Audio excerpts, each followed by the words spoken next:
Furkan, Tobias, Al Horford, and Joel. What have you seen in Furkan? Before you gave him, I think in Charlotte it was, or Orlando, you put him up in the rotation. Now you're starting him tonight. Yeah. Is it just his turn, or have you seen anything from him? I've seen a lot from him, and the first thing I have seen is he was always a willing defender. Like Furkan's good people, so it wasn't like you were pulling teeth to get somebody to guard. But what I've seen is just an older player. I think the experience of playing internationally with the world championship in the world championships with Turkey in that environment has helped him. He played a lot. They relied on him. I think that the time with me previously has helped him better understand our expectations and how we see the world. And you take sort of like just getting older and more familiar with scouting reports and terminology and schemes and expectations, it has equaled a better defender. And we're always just trying to mine shooters. You're trying to find and mine and help cultivate shooters. And if he is anything, he is that. I think, you can correct me if I'm wrong, I think Al and Joel have only had 2 preseason games playing together so far. Is this type of opportunity just the more that they get to get a sense of one another out there? Is that every opportunity you can get with that particularly valuable? It is. I mean, and obviously it's not a awkward or unexpected answer, of course. I think that with like big bigs, it's especially important. I think if you got like kind of a historic stretch 4, or historically has played like that position, kind of as Tobias. When you're playing with Joel and like another 5-man, I think it's got a chance to be expedited, that familiarity. When you go big ball, big, I think that takes more time, spatially as much as anything. And so, further to your point, I think all this stuff adds up and it will take time. Brett, when you talk about you have to mine shooters or find shooters, cultivate them, whatever, how much of that is really a function of having lost Reddick and Covington a little earlier than that, Bellinelli? You were blessed with some pretty good shooters for a while. I'm not going to put words in your mouth, but is it concerning, or is it something that you're still searching to try to find? I think that it's not as big of a problem, and time will tell. I think it's not as big of a problem as maybe the marketplace does. Like, I think that we have shooters here, and are they at the standard of JJ Redick? No, but if that's the bar, well, it's pretty high. And so I think as you go through the list of players, although you're not seeing like a high volume, low 40%, 42, 44% type of high volume threes at like such a pretty high percentage with that volume, you're not seeing that on the roster. But I still have confidence that we have a team that can shoot. Will that be our identity? No. Will it be needed? Yep. But I think that we're a better shooting team than what I sense the marketplace thinks. Second chance points differential is an area that you guys lead the league in so far this preseason. Is that something we should be looking at throughout the season as a key stat for you? I'll say 2 things. I don't read, to say anything would be a lie. I don't read very much into preseason anything. I don't. Like what we did against China or what we did against, whomever, so I'm not reading into it too much. I'll put that over there on this shelf. If you go back to really at my press conference with all you, or most of you there, I said, we are huge. What does it mean? And, you can go over to defense and talk about it, and you can go over to offense and talk about it. That's one of the things you should talk about.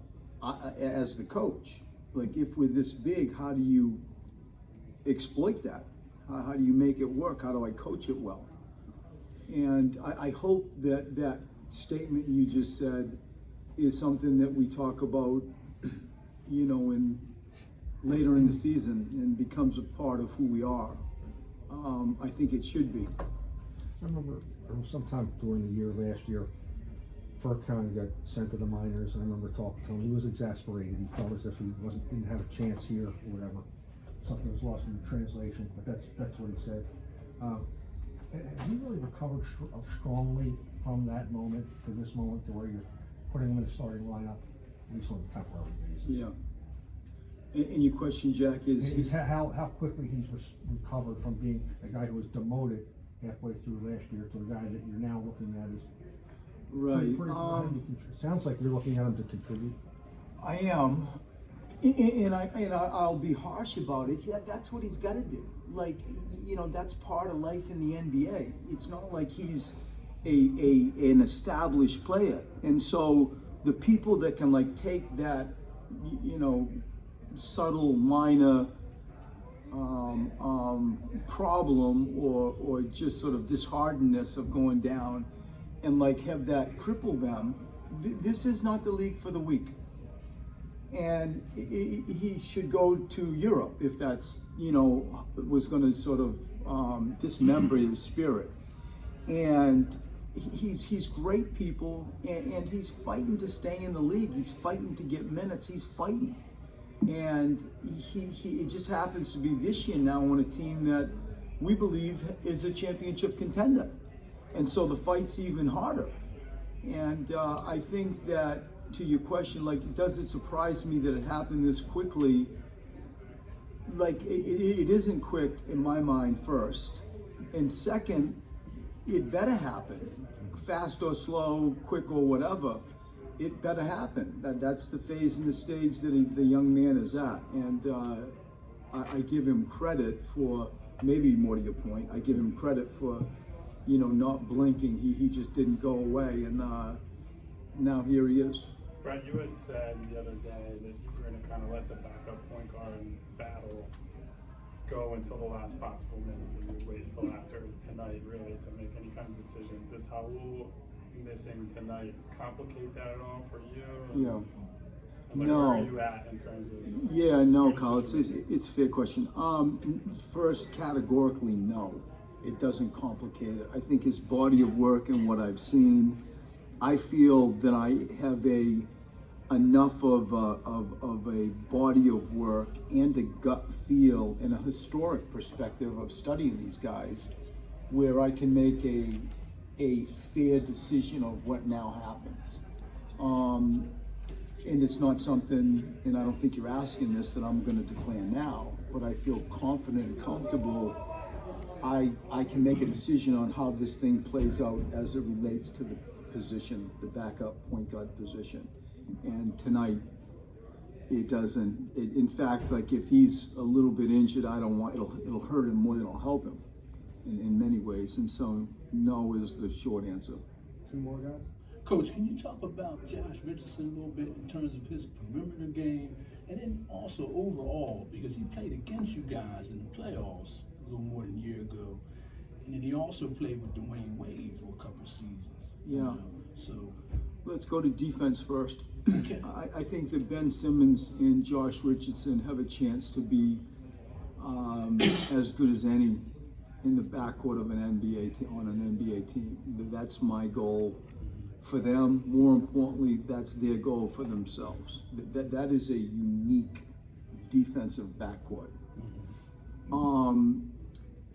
Josh's ability to defend multiple positions, but as it requires most for him, from me, from us, is the point guard position, defending the point guard position.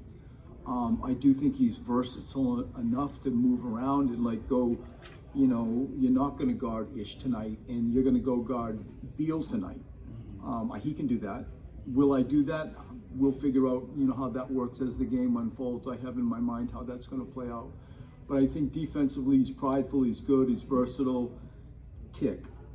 Offensively, same kind of thing. Like, I think he's an underrated shooter. I think that he can get to his shot quicker than I thought. He's not a traditional, jump shooter. He's more of a catch shot type player. I think I can put him in pick and rolls. I think that he's clever enough to move in the open offense that we have and find cracks and seams. And I just really like the package. I think he's as good a fit as we could find for the rest of the team that we have. I'm excited to coach him. I'm really excited to coach him, and to date, like, he hasn't disappointed at all, and he's only impressed with what I have seen so far. Thank you. Okay.